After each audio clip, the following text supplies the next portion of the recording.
Welcome to the debate. ఇవాళ ఆంధ్రప్రదేశ్ అసెంబ్లీలో governor ప్రసంగానికి సంబంధించి కూడా ధన్యవాదాలు తెలిపేటువంటి కార్యక్రమం. ఇంకొక వైపు పార్లమెంట్లో కూడా బడ్జెట్ సమావేశాలు, ఇవాళ బడ్జెట్ కూడా ప్రవేశపెట్టిన నేపథ్యంలో అసలు ఆంధ్రప్రదేశ్ సంబంధించినటువంటి ప్రయోజనాలు కావచ్చు, ఆంధ్రప్రదేశ్ కేటాయింపులు, వీటన్నిటిపైన కూడా మొత్తం చాలా ఆసక్తి నెలకొన్నటువంటి పరిస్థితి. అయితే ప్రతిపక్ష హోదా సంబంధించినటువంటి అంశాన్ని మాత్రమే ప్రాతిపదికగా తీసుకొని జగన్ కనీసం అసెంబ్లీకి కూడా రాకుండా ఉండేందుకు ఒక మంచి ఇది ఒక కారణంగా ఆయన ఎంచుకున్నట్లుగా అర్థమవుతుంది. ఎందుకంటే ప్రతిపక్ష హోదా సంబంధించినటువంటి విషయం పైన గతంలో ఆయన స్పీకర్కు లేఖ రాసినటువంటి పరిస్థితిని మనం చూసాం. గవర్నర్ దృష్టికి కూడా తీసుకెళ్లారు. ఇప్పుడు తాజాగా హైకోర్టులో కూడా రిట్ పిటిషన్ దాఖలు చేశారు. అయితే అసలు వైసీపీ సంబంధించినటువంటి ఎమ్మెల్యేలు మొత్తం కూడా ఇవాళ హాజరు కాలేదు. సభకు ఒక్కరు కూడా రాలేదు. మనం నిన్న చూసాం, నల్లకొండ వాళ్ళతో వచ్చారు. అసలు మొత్తం ప్రభుత్వం ఏర్పాటయ్యి ఇంకా 50 రోజులు కూడా పూర్తి కానటువంటి పరిస్థితి. అప్పుడే అసలుకి ఇంత తొందర ఎందుకో తెలియట్లేదు కానీ ఆందోళనలు, నిరసనలు జరుగుతున్నటువంటి పరిణామాలపైనంటూ ఢిల్లీకి కూడా ఏకంగా ఢిల్లీలో వెళ్ళి ఆందోళన చేస్తామని చెప్పి ప్రస్తుతం ఢిల్లీకి వెళ్ళారు. ఢిల్లీలో ధర్నా చేస్తారంట. రాష్ట్రంలో అరాచకమైనటువంటి పాలన సాగుతోంది. ఏదో కొన్ని లెక్కలు కూడా వాళ్ళు తీసుకెళ్ళినటువంటి పరిస్థితి. అసలు మొత్తం రాష్ట్ర వ్యాప్తంగా చూస్తే అసలు గతంలో ఎప్పుడు జరగనన్నటువంటి మర్డర్లు జరుగుతున్నాయి, చాలా చోట్ల బెదిరింపులు జరుగుతున్నాయి, ఊర్లు వదిలి తమ సంబంధించినటువంటి పార్టీ నాయకులు, కార్యకర్తలు వెళ్ళిపోతున్నారు, ఆస్తుల్ని ధ్వంసం చేస్తున్నారు, ప్రభుత్వ ఆస్తుల్ని ధ్వంసం చేస్తున్నారు. వెంటనే రాష్ట్రపతి పాలన కావాలని చెప్పి కూడా ఆయన డిమాండ్ చేస్తూ ఆందోళనకి పిలుపునిచ్చినటువంటి పరిస్థితి. ధర్నా కూడా చేయబోతున్నారు. సో అసలు ఇప్పుడు జరుగుతున్నటువంటి పరిణామాల విషయానికి వస్తే వినుకొండ ఎపిసోడ్ మనకు తెలుసు. ఒకే పార్టీలో ఉన్నటువంటి వారు, గతంలో కలిసి ఉన్నటువంటి వారు, వారికి ఉన్నటువంటి వ్యక్తిగత కారణాలతో ఈ ఇష్యూ జరిగిందని చెప్పి వినుకొండ అంతా చెప్తున్నా కానీ సరే ఆయన వెళ్ళారు. సరే పార్టీకి సంబంధించి రాజకీయ కార్యక్రమానికి తెరలేపినటువంటి పరిస్థితి చూసాం. కానీ దీనికే రాష్ట్రపతి పాలన కావాలి, ఇప్పుడే రాష్ట్రపతి పాలన కావాలి. ప్రజలు ఒక స్పష్టమైన తీర్పునిచ్చారు. ఖచ్చితంగా ఎన్డీఏ కూటమికి పూర్తి స్థాయిలో మెజార్టీ ఇవ్వడమే కాదు, గత చరిత్రలో ఎప్పుడూ లేనటువంటి తీర్పుని ఇచ్చినా కూడా ఇంకా రియలైజేషన్ కాకపోతే ఎట్లా? ప్రజలు ఇచ్చినటువంటి తీర్పు ప్రకారం 11 స్థానాలకు పరిమితమైంది. ఇప్పటి వరకు పార్లమెంటరీ సాంప్రదాయాలను కూడా జగన్ లెక్క చేయనటువంటి పరిస్థితికి వచ్చారా అనేది ప్రస్తుతం జరుగుతున్న పరిణామాలు చూస్తే అర్థమవుతుంది. అందుకే ఆయన కోర్టుకు కూడా వెళ్ళారు అనేటువంటిది. ఇప్పటి వరకు మనం చూస్తే అటు పార్లమెంట్లో కానీ ఏ అసెంబ్లీలో అయినా చూస్తే కౌల్ అండ్ షెఫ్కట్ సంబంధించి రాసిన పుస్తకం ఆధారంగా చాలా అంశాల్లో పార్లమెంట్లోనైనా ఇటు అసెంబ్లీలో అయినా కూడా నిర్ణయాలు జరుగుతూ ఉంటాయి. మరి కోర్టుకు వెళ్ళినటువంటి పరిస్థితి, ఎందుకు వెళ్లాల్సి వచ్చిందో, కోర్టుకు వెళ్తే ఏం జరుగుతుందని చెప్పి ఆయన సలహా ఇచ్చారో మనకు తెలియదు కానీ ఆయన కోర్టుకైతే వెళ్ళారు. సో ఇక్కడ 2 అంశాలు. ఒకవైపు ప్రశ్నించాల్సి అంటే లేదా ప్రభుత్వం చేస్తున్నటువంటి తప్పులనైనా లేకపోతే మరొక పొరపాట్లైనా ఆయన ఎత్తి చూపేయాలనుకుంటే అసెంబ్లీకి వెళ్ళాలి, ప్రశ్నించాలి. అలా కాకుండా ఢిల్లీకి వెళ్ళి ఇవాళ ధర్నా చేయడాలనేటువంటి నిర్ణయంలో వెనకున్నటువంటి ఆంతర్యం ఏమిటి? అసలు ఇప్పుడే అక్కడ లోక్సభ కావచ్చు, రాజ్యసభ కావచ్చు, పార్లమెంట్ సమావేశాలు జరుగుతున్నటువంటి సమయంలోనే ఈ కార్యక్రమానికి ఎందుకు తెరలేపారు? అసలు ఎందుకు సమావేశాలకి హాజరు కాకుండా ఉన్నటువంటి పరిస్థితి? నిజంగా రాష్ట్రపతి పాలన విధించాల్సినటువంటి పరిస్థితి ప్రస్తుతం ఏపీలో ఉందా? ఈ అంశంతో ఇవాళ చంద్రబాబు నాయుడు గారు కూడా మాట్లాడారు. అసెంబ్లీలో ఒక అంశాన్ని ప్రశ్నించారు. నువ్వు ధర్నాకి వెళ్ళావు ఢిల్లీకి, అక్కడ కూడా ఒక మాట చెప్పు, హూ కిల్డ్ బాబాయ్, దానికి కూడా ప్రశ్నించు, దాన్ని కూడా అడుగు, దానికి సమాధానం చెప్పిన తర్వాత నువ్వు ధర్నా చేద్దు అని చెప్పి అసెంబ్లీలో మాట్లాడారు. మరి నిజంగా దానికి రియాక్ట్ అవుతారా చూద్దాం. అసలు సో మనతో పాటు ఇదే అంశం పైన డిస్కస్ చేసేందుకు తెలుగుదేశం పార్టీకి సంబంధించినటువంటి జాతీయ అధికార ప్రతినిధి జీవి రెడ్డి గారు మనతో పాటు స్టూడియోలో ఉన్నారు. అట్లనే గఫూర్ గారు, మాజీ శాసనసభ్యులు మనతో పాటు లైవ్లో జాయిన్ అయ్యారు. వీరితో పాటుగా లంకా దినకర్ గారు, భారతీయ జనతా పార్టీకి సంబంధించినటువంటి అధికార ప్రతినిధి, వారు కూడా మనతో పాటు జాయిన్ అవుతున్నారు. ప్రముఖ న్యాయవాది అయినటువంటి ఉమేష్ గారు కూడా మనతో పాటు కొద్దిసేపట్లో జాయిన్ కాబోతున్నటువంటి పరిస్థితి. ముందుగా జీవిరెడ్డి గారు మీతో స్టార్ట్ చేద్దాం. ఏంటి అసలుకి ఇవాళ గవర్నర్కు స్పీచ్కి సంబంధించి ధన్యవాదాలు తెలిపేటువంటి కార్యక్రమం ఒక్కరు కూడా వైసీపీ నుంచి హాజరు కానటువంటి పరిస్థితి. 11 మంది శాసనసభ్యులు ఆ పార్టీకి ఉన్నారు.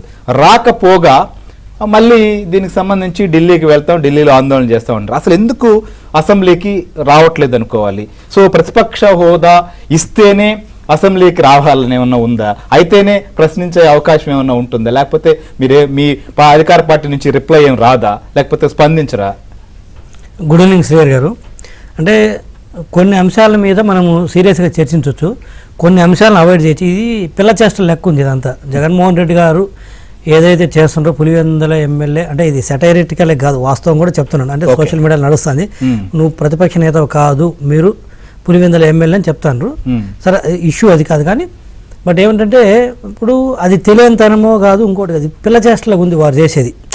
ఒక మాజీ ముఖ్యమంత్రిగా ఈరోజు ఒక ఎమ్మెల్యేగా ఏదైనా మాట్లాడితే నిర్మాణాత్మకంగా ఉండాలి, పిల్ల చేష్టలాగా ఉండకూడదు. వారు చేసేదంతా ఎట్లా ఉందంటే పిల్ల చేష్టలాగా ఉంది. ఒకటి, ఈరోజు ఏమంటాడు, రాష్ట్రపతి పరిపాలన కావాలంటాడు. రెండో పక్క హైకోర్టులో పిటిషన్ వేశాడు, నాకు ప్రతిపక్ష నేత హోదా కావాలని. ఒకసారి రాష్ట్రపతి పరిపాలన వస్తే ఇక ముఖ్యమంత్రి పదవే ఉండదు, ఇక నీకు ప్రతిపక్ష పదవి ఎక్కడి నుంచి వస్తుంది? ఎందుకు ఆ లాజిక్ మిస్ అయిపోతున్నాడు? అంతే కాంట్రడిక్టర్, అంటే పిల్ల చేష్టలు ఏదో ఒకటి. అంటే తనకు ప్రజలు అత్యంత దారుణంగా చేత్కరించారు తనని. తనకి ఈరోజు కంప్లీట్ ఐడెంటిటీ క్రైసిస్ వచ్చింది. ఎవడు తనను పట్టించుకునే పరిస్థితి లేదు. ప్రజలు కావచ్చు, లేకపోతే ఉద్యోగస్తులు కావచ్చు, లేకపోతే ప్రభుత్వం కావచ్చు, ఎవరు పట్టించుకోవట్లేదు. ఏం చేయాలో అర్థం కాక చేస్తున్నటువంటి ఇలాంటి పిల్ల చేష్టలు తప్పితే దీంట్లో ఇంకోవట్లేదు. రెండోది ఏమంటారు, ఈరోజు సరే ఇదొకటి, కోర్టుకు వెళ్ళాడు కావాలంటాడు, మళ్ళీ రాష్ట్రపతి పరిపాలన కావాలంటాడు. అంటే ప్రజాస్వామ్యబద్ధంగా ఎన్నుకున్న వాళ్ళని వద్దనే కదా నువ్వు రాష్ట్రపతి పరిపాలన కావాలని అడిగేది. అలాంటప్పుడు ఇక నీకు ప్రతిపక్ష నేత అనేది కాదు, ఉత్పన్నం కాదు. ఇదొక అంశం. రైట్, అది మాట్లాడదు. అసెంబ్లీలో గవర్నర్ ప్రసంగంలో చాలా అంశాలు ప్రస్తావించారు. గత పాలనలో జరిగినటువంటి పరిణామాలని, ఈ ప్రభుత్వం ఏం చేయబోతుంది అనేటువంటి దీన్ని చాలా విషయాలు చెప్పారు. సో వాటిల్లో తప్పులున్నా లేకపోతే తాము చేసింది రైట్ అనిపించుకున్నా వచ్చి వాటి డిస్కషన్ లో పాల్గొని తమ అభిప్రాయాలు చెప్తేనే కదా. అదే నేనేమంటున్నానంటే, గవర్నర్ గారి ప్రసంగం మీద మీరు మాట్లాడొచ్చు, దానికి ప్రతిపక్ష నేత హోదా అక్కర్లేదు. గతంలో జయప్రకాష్ నారాయణ గారు ఒక ఎమ్మెల్యేగా ఉన్నప్పుడు వారు మాట్లాడారు 2009లో, తెలియదా నీకు? అంతకుముందు కమ్యూనిస్టులు ఎంతమందికి వాళ్ళు ఎన్నిసార్లు వాళ్ళకి ప్రతిపక్ష నేత హోదా ఉంది? 2, 3, 4 ఉన్నా కూడా బ్రహ్మాండంగా ప్రతిపక్ష నేత హోదా ఉన్న పార్టీల కంటే కూడా, ప్రతిపక్ష హోదా ఉన్న పార్టీల కంటే కమ్యూనిస్టులు బ్రహ్మాండంగా అసెంబ్లీలో పోరాడుతారు. వాళ్ళు చరిత్ర ఉంది మనకు, ఆన్ రికార్డ్ ఇవన్నీ కూడా. నీకేంటి బాధ? పోనీ ఈరోజు నువ్వు ఢిల్లీ వెళ్ళిన ఉద్దేశం ఏంది? రాష్ట్రపతి పరిపాలన కావాలంటున్నావు. దేనికి? రాష్ట్రంలో 36 హత్యలు జరిగాయి అంటున్నావు. ఈరోజు మా అసెంబ్లీలో మన ముఖ్యమంత్రి శ్రీ నారా చంద్రబాబు నాయుడు గారు కూడా క్లియర్గా చెప్పడం జరిగింది. బాబా ఆ 36 మంది హత్యలు ఎక్కడ జరిగినా లిస్ట్ ఇవ్వండి అంటున్నాడు. అవును, 35 మంది ఆత్మహత్యలు కూడా అంట. దౌర్జన్యాలు జరిగినాయి వాళ్ళ ఇష్టంలే. ఇప్పుడు 2019లో గఫూర్ సార్ కూడా తెలుసు, 37 మంది డిఎస్పీలు పోస్టింగ్లు జరుగుతాయి, అందులో 35 మంది కమ్మ వాళ్ళు ఉన్నారని చెప్పేసి సాక్షాత్ రాష్ట్రపతికి పోయి కంప్లైంట్ పెట్టించారు. అసలు మినిమం కామన్ సెన్స్, 37 మందిలో 35 మంది కమ్మవాళ్ళు కాదు, అసలు 35 మంది ఓసీలో ఉండరు. ముందు ఓసీలో ఉండరు, ఎందుకంటే ఎస్సీలకి బీసీలకి కానీ కంపోజిషన్ ఉంటుంది. అలాంటిది 35 మంది అని చెప్పి ఆ రోజు పచ్చి అబద్ధాలు ఆడినటువంటి వ్యక్తి రాష్ట్రపతికి కంప్లైంట్ చేసినటువంటి వ్యక్తి, ఏది ఇలా పోస్టింగ్లు ఇచ్చారని చెప్పేసి. ఈరోజు అలాంటి కంప్లైంటే రాష్ట్రపతికి, అలాంటి కంప్లైంటే ఈరోజు ఢిల్లీలో ధర్నా. కానీ అర్థమవుతుందా చేసే పనుల్లో? నువ్వు చెప్పు, 36 మంది ఎవరు? 35 మంది ఆత్మహత్యలు ఎవరు? అసలు మామూలుగా 36 హత్యలే జరగలేదు. రాజకీయ హత్యల, పరువు హత్యల, వ్యక్తిగత హత్యల పక్కన పెడితే.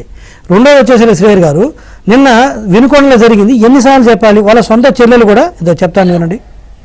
ఈ వెనుకొండలో జరిగిన హత్య కూడా పొలిటికల్ మర్డర్ ఇది కానే కాదు, ఇది వ్యక్తిగత మర్డర్ అని కూడా అంటున్నారు కదా.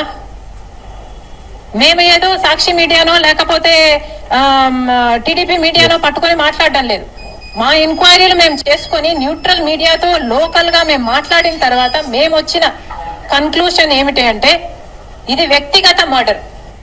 సో కాంగ్రెస్ పార్టీ అధ్యక్షురాలు శ్రీమతి శర్మిల గారు వారి స్వయాన చెల్లెలు ఏం చెప్తున్నారు? ఇది అంటే ఇప్పుడు కాంగ్రెస్ పార్టీ కూడా విపక్ష పార్టీ, మీరు కూడా ఒక విపక్ష పార్టీ.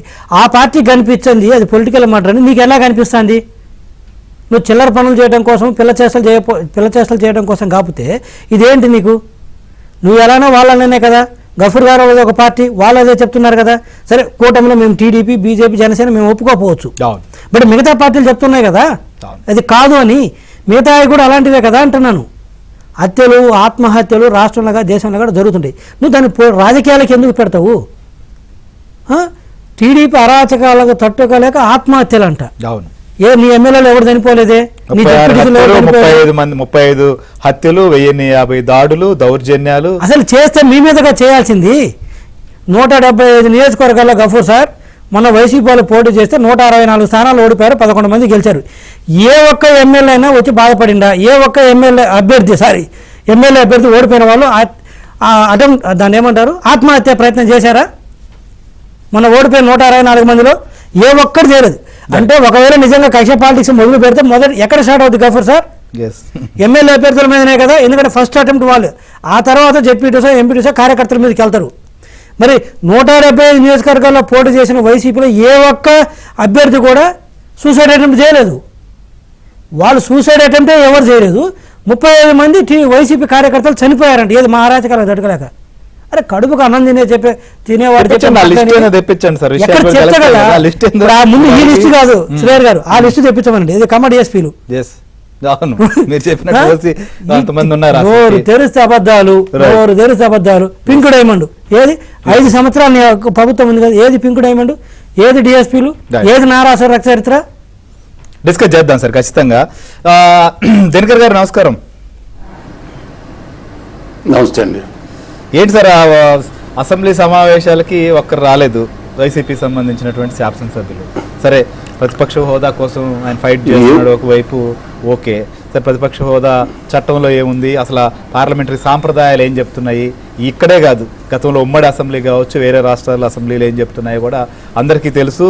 దానికి మించి ఎవరు జోక్యం చేసుకునే పరిస్థితి కూడా ఉండకపోవచ్చు. సరే ఆయన కోర్టుకు వెళ్ళారు ఒక అంశం అయితే. ఇవాళ మీ ఎన్డీఏ ప్రభుత్వం పైన ఢిల్లీలో ఆందోళనకు వెళ్ళినటువంటి పరిస్థితి. ఒకవైపు అసెంబ్లీలోకి వచ్చి అక్కడ ప్రశ్నించవచ్చు, అడగచ్చు, నిలదీయచ్చు, అది జరగట్లేదు. ఇంకోవైపు ఢిల్లీకి వచ్చి మీ మీద ఆందోళన చేస్తున్నటువంటి పరిస్థితిని ఎట్లా చూస్తారు? 151 మోహన్ రెడ్డి తను చేసిన అరాచకాలు అకృత్యాలతోటి ఎలవన్ మోహన్ రెడ్డి అయ్యాడు. ఇప్పుడు ఎవరిస్తున్న తీరు చూస్తే 0 మోహన్ రెడ్డిగా ఆయన మారిపోయేటటువంటి పరిస్థితి కనపడతా ఉంది. ఇప్పుడు ఒకసారి కనుక చూస్తే 11 సీట్లు ఎప్పుడైతే వచ్చినాయో అవమాన భారంతో ముందు ఒక వారం రోజులు గడిపాడు. తర్వాత ఆత్మన్యూన్యత భావం మొదలైంది. ఇప్పుడు అభద్రతా భావానికి లోనవుతా ఉన్నాడు. ఒక్కసారి గమనిస్తే ఏంటంటే పదవులు అంటే పార్టీ పదవులు వేరు, వాళ్ళు ఇష్టం వచ్చినట్టు చేసుకోవచ్చు. రాజ్యాంగబద్ధంగా వచ్చేటటువంటి పదవులు వారసత్వ పదవులుగా ఆలోచించుకునే తీరు, వారు తండ్రి చనిపోగానే ముఖ్యమంత్రి కావాలనే తపన ఏ విధంగా వ్యవహరించాడు, ఏ విధంగా సంతకాలు తీసుకున్నాడో చూసాం. ఇవాళ ఇంత పెద్ద ఎత్తున ఓడిపోయిన తర్వాత ఎవరైనా సెల్ఫ్ ఇంట్రాస్పెక్షన్ చేసుకుంటారు.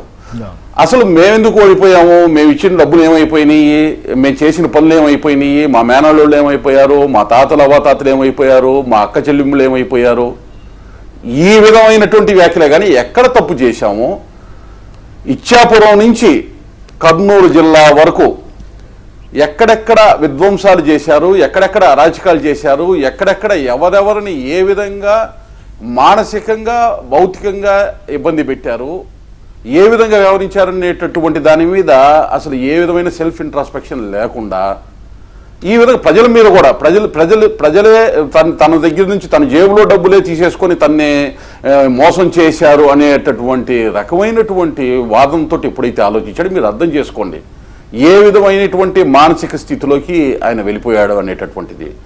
ఇవాళ ప్రతిపక్ష హోదా అడిగితే వచ్చేది కాదండి. రాజ్యాంగబద్ధంగా రావాల్సినటువంటి ఆ 10% ఏవైతే ఉన్నాయో టోటల్ స్ట్రెంత్లో వస్తే దానికి సంబంధించినటువంటి పార్టీకి ఏ పార్టీకి అయితే వస్తుందో ఆ పార్టీకి ఆ హోదా వస్తుంది అనేటటువంటి వాస్తవం తెలిసినా కానీ, ఎందుకంటే నిరంజన్ రెడ్డి గారు లాంటి న్యాయ కోవిదులు, రాజ్యాంగ కోవిదులు ఉన్నారు ఆయన దగ్గర, రాజ్యసభ సభ్యుల్లా తెలియదు అనుకోవద్దు, వాళ్ళు ఎవరు చెప్పరు అనుకోవద్దు, మీరు వాళ్ళ ద్వారా తెలుసుకునేటటువంటి అవకాశం లేదని కూడా అనుకోవద్దు. అయితే ఇదంతా ప్రీ డిటర్మైన్డ్ కాన్స్పిరసీ. ఆయన అంటే ఏ విధంగా అయినా కూడా ఏంటంటే వచ్చినటువంటి ఓటమికి కారణాలు అవసరం లేదు, జరిగినటువంటి తప్పుల గురించి సమీక్షించుకోవాల్సినటువంటి అవసరం లేదు, చేసిన అరాచకాలకి ప్రజలు ఏ తీర్పు ఇచ్చారనేటటువంటి ఆలోచించుకోవాల్సిన అవసరం లేదు.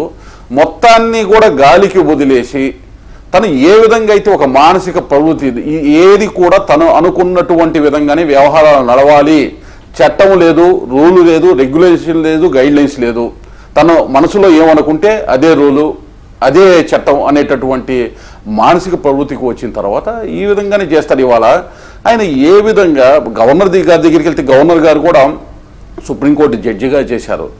ఈయన ఎప్పుడైతే ప్రతిపక్ష హోదా అడుగుతున్నారో ఆ నెంబర్స్ ఆయన కూడా మనసులో నవ్వుకుంటాడు, ఏం చేస్తాడు, బయటికి మాట్లాడలేకపోవచ్చు, ఇటువంటి వ్యక్తితోటి నేను డీల్ చేస్తున్నాడు, ఇటువంటి వ్యక్తి 5 సంవత్సరాలుగా ముఖ్యమంత్రిగా రాష్ట్రంలో ఉన్నాడు, ఇటువంటి వ్యక్తి ఇప్పుడు ప్రతిపక్ష పార్టీలో ఉన్నాడు, ప్రతిపక్ష నాయకుడిగా అవకాశం లేకపోయినా కావాలని కోరుతున్నాడు అని అంటే నిజంగా చాలా చాలా ఆయన ఎవరితో అయితే వ్యవహరిస్తూ మాట్లాడాలని వెళ్తున్నారో వాళ్ళందరూ కూడా ఇటువంటి వ్యక్తితోనే మనం మాట్లాడుతుందని సిగ్గుతో తలదించు. మీరు అలా అంటున్నారు సార్, ఆయన ఢిల్లీకి వెళ్తున్నారు, కలిసి వచ్చే పక్షాలతో కలిసి ఆందోళన కూడా చేయబోతున్నారంట. అక్కడ కూడా చాలా మందిని కలిసి కూడగట్టే ప్రయత్నం చేయబోతున్నారు.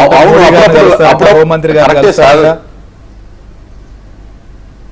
ఆయన లండన్ కూడా పోయి వచ్చేవాడు, ఎక్కడికైనా పోయి రావచ్చు. ప్రజాస్వామ్య వ్యవస్థలో ఎవరైనా కూడా వారికి ఉండేటటువంటి స్వేచ్ఛ, వాళ్ళు ఎక్కడికైనా వెళ్ళొచ్చు. ఒకవేళ ఆయన అపాయింట్మెంట్ అడిగితే ఆయనకి సహేతుకంగా రావాల్సినటువంటి పరిస్థితి ఉంటే, అక్కడ ఉండే ఆ పరిస్థితి ఉంటే లభించవచ్చు. కానీ అపాయింట్మెంట్ వచ్చినా రాకపోయినా ఈయన మానసిక స్థితి, ఈయన మానసిక ప్రవృత్తి, ఈయన వ్యవహార శైలి బహిర్గతం అయిన తర్వాత ఈయన అనుకునేటటువంటి విధమైనటువంటి కార్యాచరణలు ఏమీ జరగవు, వృధా ప్రయాస. అయితే ప్రజల్ని పక్కదోవ పట్టించడానికి చేసేటటువంటి చిరు ప్రయత్నాలు ఇవన్నీ కూడా ప్రజలు ఈ టక్కు టమార గజకర్ణ గోకర్ణ విద్యలన్నీ కూడా చూసి చూసి విసిగి వేసారిపోయి తీసుకున్నటువంటి నిర్ణయం. కాబట్టి ఆయన కనీసం 6 నెలలైనా కూడా ఈ ప్రభుత్వం ఇంత విధ్వంసం చేసి అసలు ఆర్థికంగా రాష్ట్రం ఏ పరిస్థితుల్లో ఉంది, ఎక్కడ స్టార్ట్ చేయాలి, ఎక్కడ ఏ విధంగా అడుగు వేయాలని కూడా అర్థం కానటువంటి పరిస్థితుల్లో కొత్త ప్రభుత్వాన్ని తయారు చేసి చేతికి అందించినటువంటి వ్యక్తి. ఆయనకి తెలుసు మొత్తం కూడా ఏ విధంగా రాష్ట్రం యొక్క భవిష్యత్తు ఏ విధంగా ఉండబోతుంది, ఏ విధంగా కష్టాలు ఇబ్బందులు ఎదురుగాబోతున్నాయి ఆయన చేసినటువంటి నిర్వాహకం వల్ల అనేది.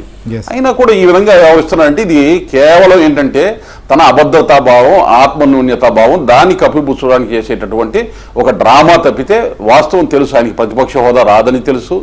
అదేవిధంగా ఈయన ఏ విధంగా అయితే ఈ రాష్ట్ర అభివృద్ధిని ఆపుదాము, లేకపోతే ప్రజల మీద ఈ విధంగా పార్టీలని ఈ విధంగా తప్పుడు ఆరోపణలు చేద్దాము అనుకునేటటువంటి దాన్ని ఇవన్నీ కూడా కుట్రలో భాగం అనేది ప్రజలకు అర్థం అవుతా ఉంది. తప్పనిసరిగా ఢిల్లీలో ఆయన చాలా మంది కలిసి వస్తారు, కలిసి వచ్చి ఒత్తిడి తీసుకొచ్చే ప్రయత్నం చేస్తామని చెప్తున్నటువంటి మాట. మరి నిజంగా ఎవరన్నా వస్తారా ఏంటి అనేది ఢిల్లీలో కూర్చుని నాకు తెలుసు, దాని మీద కూడా మాట్లాడదాం. గఫూర్ గారు నమస్కారం. నమస్తే. ఏంటి సార్ అసలు ఇప్పుడు అసెంబ్లీ మీరు సభలకు వెళ్ళారు, సో మీరు వెళ్ళినప్పుడు మీకేమి సరే మిత్రపక్షాలు ఉండొచ్చేమో కానీ మంది మార్బలం లేదా 10 మంది 20 మంది 30 మంది 40 మంది ఉంటేనే వెళ్ళాలి, హోదా ఉంటేనే రావాలి అనేటువంటి ఆలోచనలు ఏమైనా చేశారా? సో అలాంటి పరిస్థితులు ఉంటే అసలు శాసనసభ్యులుగా ఎన్నికైనటువంటి వారు, మనం గతంలో లోక్సత్తా జయప్రకాష్ నారాయణ గారు కావచ్చు, ఇప్పుడు భద్రాచలం నుంచి ఇక్కడ తెలంగాణ అసెంబ్లీలో ఎన్నికైనటువంటి వారు కూడా ఒకరే. సో వారు కూడా అసెంబ్లీకి వెళ్తున్నారు, వారు వాదన వినిపిస్తున్నారు, ప్రభుత్వం తప్పైతే క్వశ్చన్ చేస్తున్నారు, లేదా ప్రతిపక్షంలో ఏదైనా ఉన్నటువంటి అంశం కరెక్ట్ అయితే కూడా ఆయన కూడా ప్రశ్నిస్తున్నటువంటి పరిస్థితి. కానీ ఇక్కడ ఎందుకు అసలు అసెంబ్లీకి రాకుండా దూరంగా ఉండిపోతున్నారు? అసలు ఎందుకు అసెంబ్లీని వేదికగా తీసుకొని ప్రశ్నించలేకపోతున్నారు? అది దాన్ని నిజంగా ఆయనకి ముఖం చెల్లట్లేదా, లేకపోతే అక్కడికి వస్తే ఇంకేమన్నా ఉంటుంది అనుకుంటున్నారు? ఎందుకు అసలు ఇలాంటి పరిస్థితి వచ్చింది? జీవిరెడ్డి గారికి మిగతా సోదరులకు నమస్కారం అండి. జగన్ యొక్క మనస్తత్వాన్ని అధ్యయనం చేయాలండి. ఎందుకంటే ఒక ఆధిపత్య భావం, నేను మిగతా వాళ్ళకంటే అధికుణ్ణి అనేటువంటి ఒక భావం అతనిలో బాగా నాటుకొని పోయింది.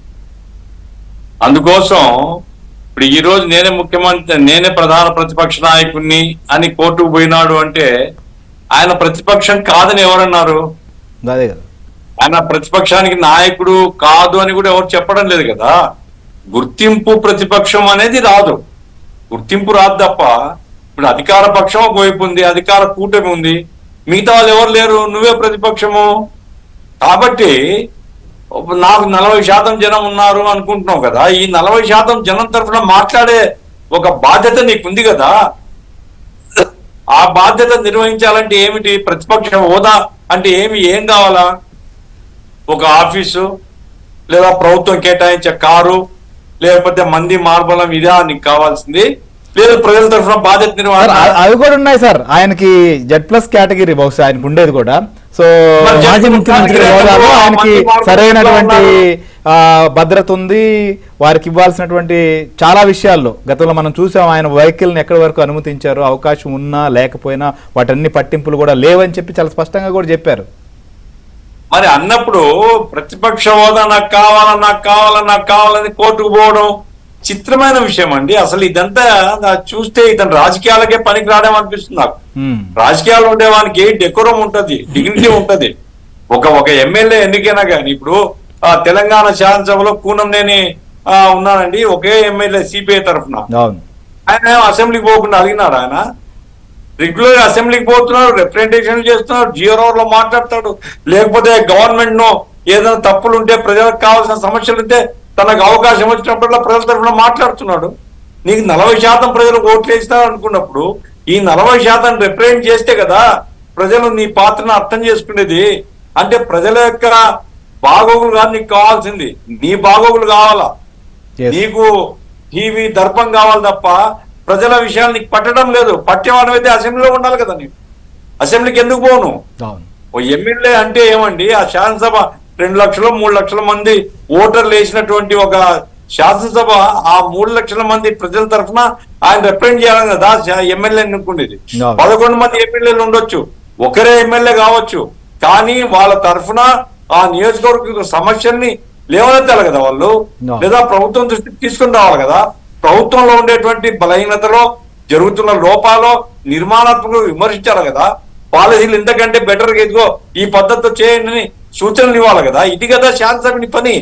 ఇది కాకుండా మరి ఢిల్లీ చుట్టూ, ఇక ఢిల్లీలో నేను అనుకుంటున్నాను ఢిల్లీకి పోయింది ప్రతిపక్ష హోదానో లేకుంటే ఆ దాడిలో కాదండి. ఆయన ఏదో పద్ధతిలో దినకర్ గారితో, అంటే వారి పార్టీతో మంచిగా కావాలి అనేటువంటి ఒక ప్రయత్నంలో ఉన్నట్టున్నాడు ఆయన. రైట్, అది కూడా మనం డిస్కస్ చేద్దాం సార్, ఎందుకంటే అపాయింట్మెంట్ అందుకే అడిగాను దినకర్ గారిని కూడా. అపాయింట్మెంట్ ఆయనకు నేను ఒకటే సలహా ఇవ్వదలుచుకున్నా. ఇప్పుడు నిత్యానంద స్వామి ఉన్నాడు కదండి, నిత్యానంద స్వామి అన్న ఒక సన్యాసి ఉన్నాడు కదా కర్ణాటకలో. అవును, తమిళనాడు. అతను పోయి ఇప్పుడు ఎక్కడో ఒక దీవి కొనుక్కొని ప్రత్యేక దేశం కూడా, ప్రత్యేక కరెన్సీ ఐక్యరాజ్య సమితికి కూడా జగన్ కు నేను అడ్వైజ్ చేసేది ఏంటంటే, అట్లా ఎక్కడైనా యూరోప్ లోనో లేదా అమెరికా దగ్గరనో ఇంకో చోటనో ఒక దీవి కొనుక్కొని రాజు లెక్క నిన్ను డిక్లేర్ చేసుకొని ఒక ప్రభుత్వాన్ని స్థాపించుకుంటే ఇంక పీడ పోతుంది ఆంధ్ర రాష్ట్రానికి. ఆ పని చేస్తే మంచిది. చూద్దాం సార్, వింటారు మీ సలహా. చాలా మంది సలహాదారులు ఇంత ముందు ఉన్నారు, మరి వారి మాటే వినలేదని వాళ్ళ తర్వాత బయటకు చెప్తున్నారు. కానీ ఇప్పుడు ఇలాంటి సలహాలు అసలు తీసుకుంటారా లేదా అనేది కూడా. ఉమేష్ గారు కూడా ప్రముఖ న్యాయవాది మనతో పాటు హైకోర్టులో వైఎస్ఆర్సీపీ అధ్యక్షులు పులివెందుల శాసనసభ్యులు ఒక పిటిషన్ కూడా దాఖలు చేశారు. ఏంటంటే ప్రతిపక్ష నేతగా తమను గుర్తించాలి, గతంలో ఇదే విషయాన్ని స్పీకర్ గారిని కూడా కోరాము, అయినప్పటికీ కూడా ఇంతవరకు నిర్ణయం తీసుకోలేదు అనేది వారి సారాంశం. అయితే దేశంలో మనం చూస్తే లాస్ట్ 2 టర్మ్స్ అటు ప్రధాని మోడీ గారు ఉన్నప్పుడు కాంగ్రెస్ పార్టీకి సంబంధించి ఎక్కడా కూడా ప్రతిపక్ష సంబంధించినటువంటి నేత హోదా వారు కోరడం కానీ ఉండడం కానీ జరగలేదు. అయితే ఈసారి వారికి వచ్చినటువంటి సభ్యుల సంఖ్యాపరంగా చూసుకున్నప్పుడు రాహుల్ గాంధీ గారికి ప్రతిపక్ష నేత హోదా వచ్చినటువంటి పరిస్థితి. ఎందుకంటే సభ్యుల సంఖ్య ఆధారంగా ఇవన్నీ కూడా సభా సాంప్రదాయాలు, పార్లమెంటరీ సాంప్రదాయాల ప్రకారంగా ఇస్తున్నటువంటి పరిస్థితి. అయితే ఆయన కోర్టుకు వెళ్ళారు.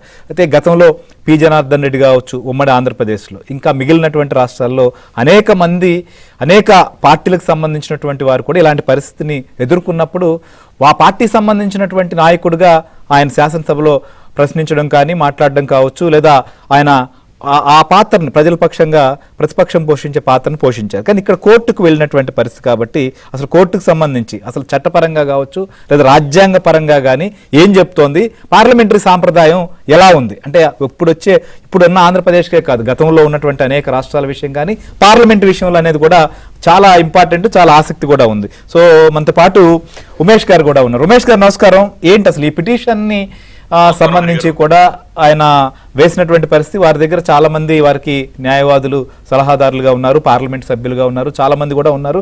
వాళ్ళకి ఉన్నటువంటి మరి నమ్మకం ఏంటో మనకైతే తెలియదు, కానీ ఈ పిటిషన్ దాఖలు చేశారు. అసలు ఏంటి అసలు రాజ్యాంగం ప్రకారంగా కానీ లేదా చట్టంగా పరంగా కానీ ఏమైనా దీనికి సంబంధించినటువంటి విషయంలో అవకాశం ఉందా? కోర్టు ఈ వ్యవహారంలో ఎంతవరకు దీంట్లో జోక్యం చేసుకునేటువంటి అవకాశం కూడా ఉంటుంది? ఎస్ అండి, గుడ్ ఈవినింగ్ మీకు, అలాగే మిత్రులు జీవి రెడ్డి గారికి, అలాగే పెద్దలు గఫూర్ గారికి, అందరికి గుడ్ ఈవినింగ్ అండి. సో ముందుగా హరి గారు అసలు వాళ్ళు ఏం అడిగారు ఇందులో అని వివరించే ప్రయత్నం చేసి ఆ తర్వాత మీరు అడిగిన క్వశ్చన్లకు కూడా ఆన్సర్ చెప్పే ప్రయత్నం చేస్తాను. సో ముందుగా వాళ్ళు ఏం అడిగారంటే ఇందులో ఒక రిట్ ఆఫ్ మ్యాండమస్ అడిగారు. ఏమని అడిగారంటే దాని అర్థం ఏంటంటే ఒక డైరెక్షన్ ఇమ్మని అడిగారు. ఎవరికి డైరెక్షన్ ఇమ్మని అడిగారు? ఇందులో 1 and 3. ఆ 1 and 3 ఎవరు? అసెంబ్లీ మన ఏపీ లెజిస్లేచర్ యొక్క సెక్రటరీ, ఏపీ అసెంబ్లీ యొక్క సంబంధించిన సెక్రటరీ గారికి, అలాగే 3 ఆనరబుల్ స్పీకర్ గారికి ఒక డైరెక్షన్ ఇమ్మని అడిగారు. ఏమని అడిగారు దానిలో, మన మాజీ ముఖ్యమంత్రి శ్రీ జగన్మోహన్ రెడ్డి గారు వేసిన దానిలో ఏమడిగారు, ఆయనకి leader of the opposition status ఇమ్మని చెప్పి ఆయన ఇవ్వమంటూ ఒక డైరెక్షన్ మన సెక్రటరీ ఏపీ లెజిస్లేటివ్ అసెంబ్లీకి, అదే విధంగా హానరబుల్ స్పీకర్ గారికి ఇమ్మని leader of the opposition in accordance with ఇక్కడ ఒక సెక్షన్ మెన్షన్ చేయడం జరిగింది.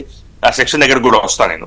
Section 12B of the Andhra Pradesh payment of salaries and pension and removal of disqualification act of 1953 or in alternative declare me as the leader of the opposition in the AP legislative assembly and pass such order అని అడగడం జరిగింది. నాకు తెలిసినంత వరకు subject to correction GV Reddy గారు కూడా ఉన్నారు, ఆయన కూడా దీని మీద రీసెర్చ్ చేస్తుంటారు కాబట్టి ఆయన కూడా చెప్పచ్చు. నాకు తెలిసినంత వరకు it is first of it's kind అండి. ఇప్పటి వరకు నన్ను లీడర్ ఆఫ్ ది అపోజిషన్ కింద డిక్లేర్ చేయండి అని ఏ రాజకీయ నాయకుడు కానీ, పార్టీ అధినేత కానీ, లేదా లెజిస్లేటివ్ పార్టీకి సంబంధించిన ఒక వ్యక్తి కానీ, లెజిస్లేటివ్ పార్టీ లీడర్ అంటాం కదా మన వైఎస్ఆర్ సిఎల్పికి లీడర్ కానీ వెళ్ళినట్టు మరి నాకైతే తెలీదు. సబ్జెక్ట్ టు కరెక్షన్ ఖచ్చితంగా చెప్పవచ్చు. ఇందులో ఏమనడం జరిగిందంటే మెయిన్ గా, సరే ఆయన గురించి చెప్పటం, ఆయన యొక్క పార్టీ గురించి చెప్పటం జగన్మోహన్ రెడ్డి గారు చేశారు. అలాగే పర్టికులర్ సెక్షన్ ఆఫ్ లా గురించి కూడా దాని గురించి ఎక్స్ప్లెయిన్ చేయడం జరిగింది. ఆయన చెబుతున్న ఓన్లీ సెక్షన్ ఏంటంటే, ఏదైతే ఇంతకు ముందు శ్రీ జగన్మోహన్ రెడ్డి గారు ఏదైతే లెటర్ ఇచ్చున్నారో స్పీకర్ గారికి ఏదైతే లెటర్ ని అడ్రస్ చేస్తున్నారో దానికి సంబంధించిన సారాంశమే పిటిషన్ లో కూడా ఉంది. ఇప్పుడు ఆల్రెడీ పిటిషన్ మనకి పబ్లిక్ డొమైన్ లో ఉంది, అందరికీ తెలిసింది కూడా. దానిలో మెయిన్ గా ఆయన రిఫర్ చేస్తుంది సెక్షన్ 12B.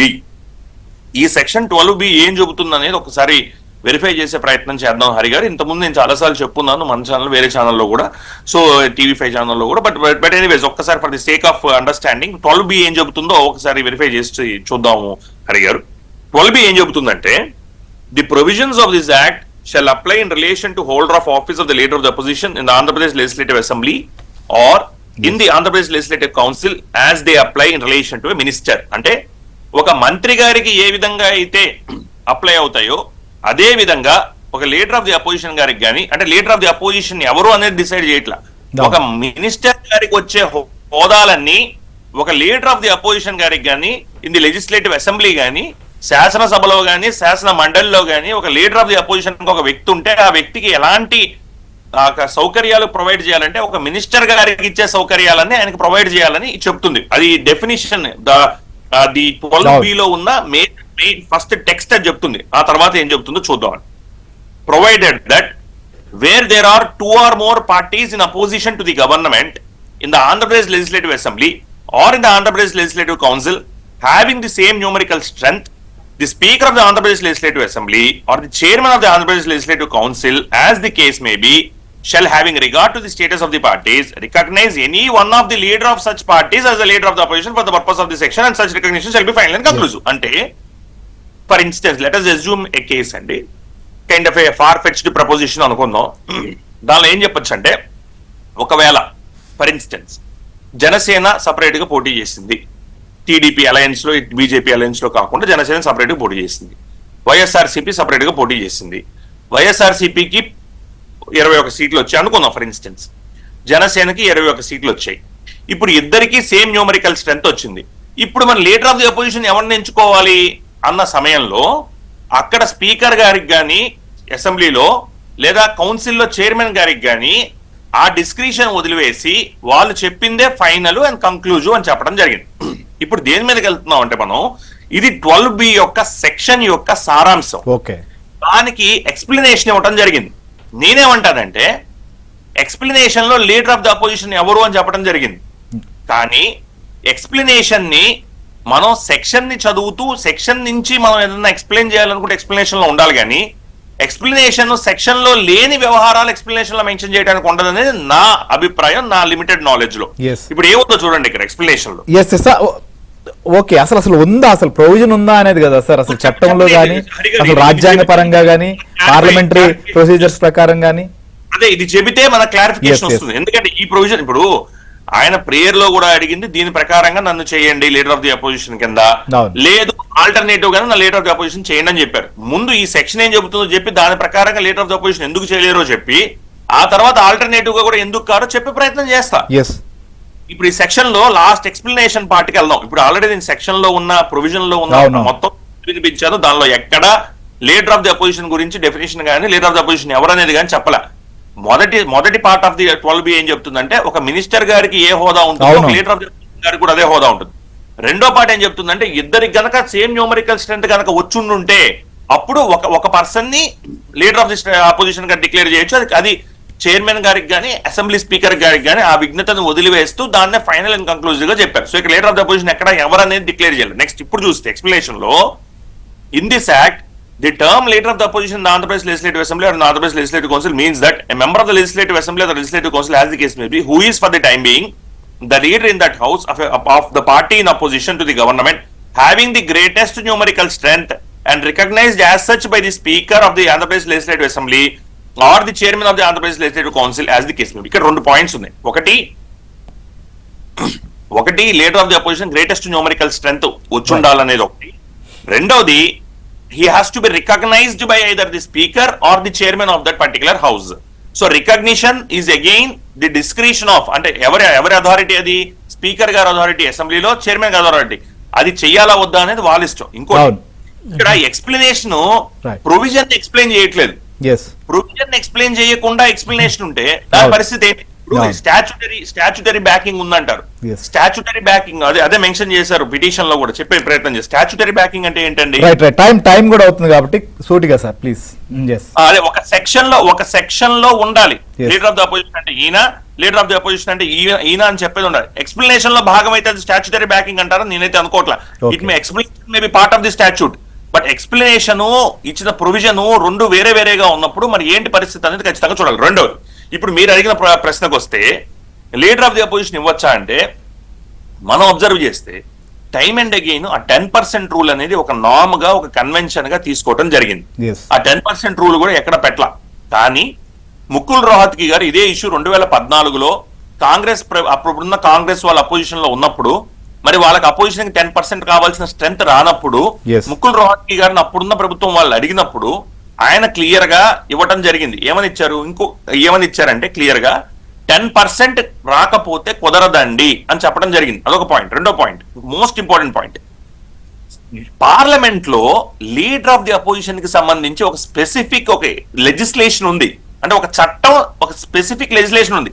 ఇది లీడర్ ఆఫ్ ది అపోజిషన్ కి సంబంధించిన లెజిస్లేషన్ కాదు, అంటే చట్టం కాదు. ఇది దేనికి సంబంధించింది? వాళ్ళ శాలరీస్ ఎవరైతే ఉంటారో వాళ్ళ శాలరీస్ కి సంబంధించింది తప్ప ఇది leader of the opposition exclusive గా కాదు. సో అలాంటప్పుడు మై క్వశ్చన్ ఏంటంటే అక్కడ నీకు స్టాచ్యుటరీ బ్యాకింగ్ ఉండొచ్చేమో గానీ ఆంధ్రప్రదేశ్ పేమెంట్ ఆఫ్, చూడండి ఇది ఒకసారి, Andhra Pradesh payment of salaries and pension and removal of disqualifications act of 1953, ఇది leader of the opposition act కాదు. బట్ పార్లమెంట్ లో leader of the opposition, parliament లో స్పెసిఫిక్ యాక్ట్ ఉంది, స్టాచ్యుటరీ బ్యాకింగ్ ఉన్నా సరే అక్కడ లీడర్ ఆఫ్ ది అపోజిషన్ ఇవ్వలేదు. మరి ఇక్కడ ఏమీ లేకుండా ఎక్స్ప్లెనేషన్ బేస్ చేసుకుని లీడర్ ఆఫ్ ది అపోజిషన్ ఇవ్వని అలా అడుగుతాం. అదే పాయింట్. రైట్ అర్థమైంది సార్. ప్లీజ్. ఎస్ జీవిరెడ్డి గారు, ఏంటి అసలు మీరు కూడా న్యాయవాది, సో ఈ పిటిషన్ ఏం కావచ్చు? ఇప్పుడు క్లియర్గా ఇప్పుడు 12B ఏం చెప్తుంది? క్యాబినెట్ ర్యాంక్ గురించి చెప్తుంది. అది మంత్రి హోదా, మంత్రి అంటే క్యాబినెట్ ర్యాంకు. ప్రతిపక్ష నేత కూడా అదే ఇమ్మని చెప్తుంది క్లియర్గా. నువ్వు ముందు ప్రతిపక్ష నేత అవ్వాలి కదా.